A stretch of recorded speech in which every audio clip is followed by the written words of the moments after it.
मेटाबॉलिज्मो TV में आपका स्वागत है। आपके मेटाबॉलिज्म और स्वास्थ्य के बारे में सही जानकारी का स्रोत, पैरों में फंगस। मैं फ्रैंक सुआरेज हूँ, मोटापा और मेटाबॉलिज्म के विशेषज्ञ। दोस्तों, मैं आपसे बात करना चाहता हूँ क्योंकि कई लोग हमसे पैरों में फंगस के बारे में पूछते हैं। कारण, लड़ने का तरीका और इलाज, ये सब कुछ इससे होता है। इसका इलाज होता है या कोई इलाज नहीं? मैं क्या कर सकता हूँ? और अन्य।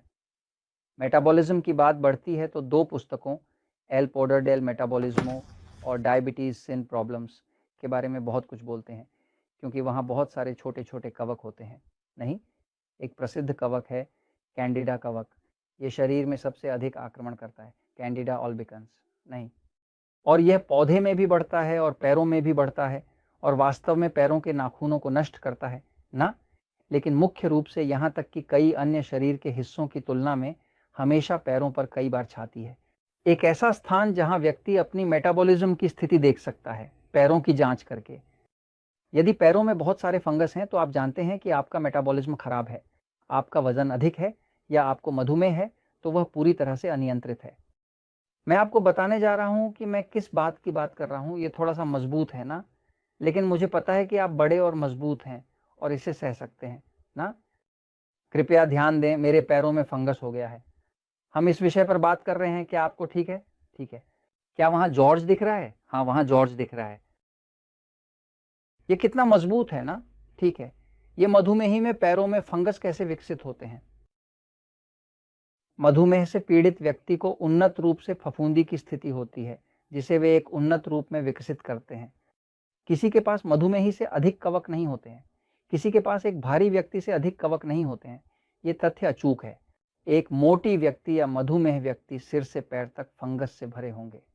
पारंपरिक चिकित्सा को बहुत कम ध्यान दिया जाता है, क्योंकि पारंपरिक चिकित्सा की सोच यह है कि क्योंकि हम सभी के पास कवक होते हैं, इसलिए हमारे पास कवक होना सामान्य है।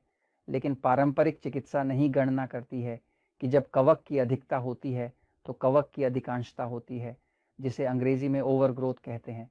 एक कवक की अधिकांशता, तो वह पारसिटिक जीव होता है, क्योंकि कवक एक पारसिटिक जीव है। यह एक जीव है जो मरे हुए कोशिकाओं से जीता है, कोशिकाओं को मारता है, शरीर के पोषक तत्वों को खा जाता है।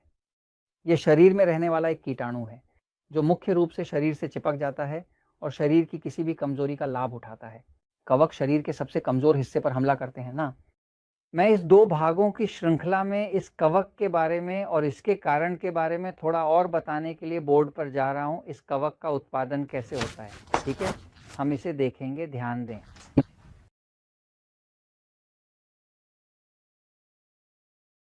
एक सही शरीर जो बनाया गया है, उसकी ऊर्जा एक प्रकार की ईंधन है जिसे ग्लूकोजा कहा जाता है। ग्लूकोजा रक्त में पाए जाने वाले चीनी होती है।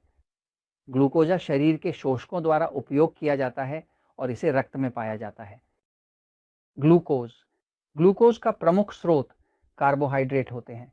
हालांकि अन्य भोजन भी हैं जो ग्लूकोजा उत्पन्न करते हैं, जैसे कि प्रोटीन कहने के लिए, लेकिन कार्बोहाइड्रेट्स मुख्य रूप से ग्लूकोजा के प्रमुख उत्पादक होते हैं। इन भोजनों में ग्लूकोजा की अधिक मात्रा होती है। ग्लूकोज शरीर की प्रमुख ईंधन है। जब ग्लूकोज अधिक होता है तो यहाँ पाए जाने वाले पैंक्रियस, जो आपके मुंह के आकार के लगभग होता है, एक बहुत महत्वपूर्ण हार्मोन उत्पन्न करता है जिसे इंसुलिन कहा जाता है। बिना इंसुलिन के मानव और पशु जीवन संभव नहीं होता। सभी जानवर और सभी मानवों को इंसुलिन की आवश्यकता होती है, क्योंकि इंसुलिन मूल रूप से वह हार्मोन है जो कोशिकाओं को अनुमति देता है ना। यहाँ एक मिटोकॉन्ड्रिया नामक छोटा चूल्हा है जहाँ सेलों की पूरी ऊर्जा उत्पन्न होती है, जिसे हम अंग्रेजी में एटीपी कहते हैं, जो हिंदी में त्रिफॉस्फेट एडेनोसिन होता है। ये शरीर की ऊर्जा है। जब आप ऊर्जावान महसूस करते हैं तो यही है जो आपके पास होता है, बहुत सारा एटीपी नहीं। वह इंसुलिन है जो ग्लूकोज को प्रवेश करने के लिए द्वार खोलने जैसा करती है। तो इंसुलिन आती है और दरवाज़ा खोलती है। सेल का दरवाज़ा होता है, यहाँ कुछ प्राप्तकर्ताओं होते हैं और फिर ग्लूकोज प्रवेश करता है और यहाँ जलता है और एटीपी उत्पन्न होता है, जो शरीर की ऊर्जा है। हर कोशिका में उसकी खुराक क्रियान्वयन हो रहा है और इस प्रक्रिया को हम मेटाबॉलिज्म कहते हैं। कोशिका में होने वाला सब कुछ मेटाबॉलिज्म होता है। जब ग्लूकोज और इंसुलिन की अधिकता होती है तो ज़्यादा चर्बी उत्पन्न होती है, क्योंकि शरीर इन दोनों तत्वों के साथ होने पर।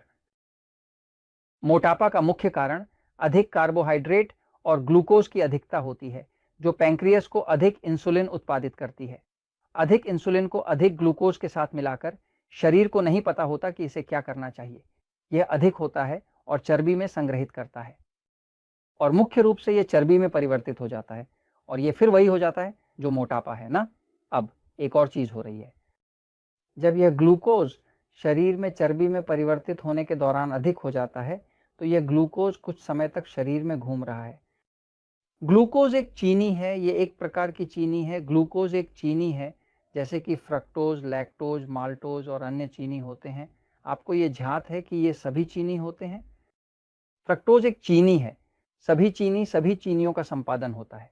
आप जिस भी चीनी को एक गिलास में डालें और उसे ठंडे और गीले स्थान पर छोड़ दें, वह जबरदस्ती जमाने लगेगी। चीनी मिठास देने वाली पदार्थ है जो ठंडे और गीले स्थान पर जमाने लगेगी। शराब बनाने का तरीका, अंगूर का रस लें, उसे जगाने दें और शराब निकालें। क्या आप गन्ने के रस पीते हैं और फिर प्योर्टो रिको में हम रम बनाते हैं, और क्यूबा में भी, आपको वहां भी उसे पीना चाहिए या नहीं, इसका जवाब दें। जब चीनी फेरमेंट होती है तब फेरमेंटेशन होती है, क्योंकि ज्यादा चीनी होने पर शरीर गर्म और नम होता है। इसलिए चीनी जब ज्यादा होती है तो शरीर में फेरमेंटेशन होती है। ये फेरमेंटेशन लैक्टिक एसिड उत्पन्न करती है। लैक्टिक एसिड वह एसिड है जो जब आप बहुत व्यायाम करते हैं तो आपको दर्द होता है, और बहुत ज्यादा दर्द होता है, वही लैक्टिक एसिड है। ये जलन का कारण है, क्योंकि सभी एसिड जलते हैं, कटते हैं, कटाव होते हैं, सभी एसिड जलते हैं। क्या हो रहा है, जो चीनी है वहां शराब बनेगी और उसमें लैक्टिक एसिड की अधिकता होगी। क्या आप जानते हैं, जैसा कि लैक्टिक एसिड नष्ट करता है, यह ऊपरी भाग से पहले नीचे के हिस्से को नुकसान पहुंचाना शुरू करेगा। इसलिए लैक्टिक एसिड नीचे के हिस्से को नुकसान पहुंचाने की प्रक्रिया शुरू करेगा। लैक्टिक एसिड पानी से 5% ज्यादा भारी होता है। यदि आप विशेष गुरुत्वाकर्षण या गुरुत्वाकर्षण ढूंढ रहे हैं, तो यह बताता है कि पदार्थ का पानी के मुकाबले कितना वजन होता है।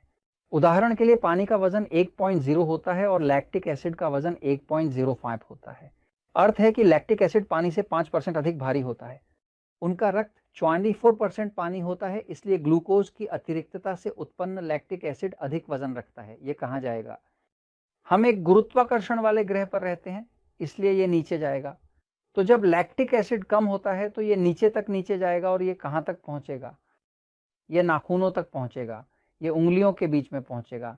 जब लैक्टिक एसिड कम हो जाता है और सेल को नष्ट करना शुरू करता है, तो वे नष्ट हुए सेल्स अपघटन मात्रा होती हैं, और क्योंकि कवकों को अपघटन पसंद होता है, इसलिए आपके पास अधिक कवक होगा।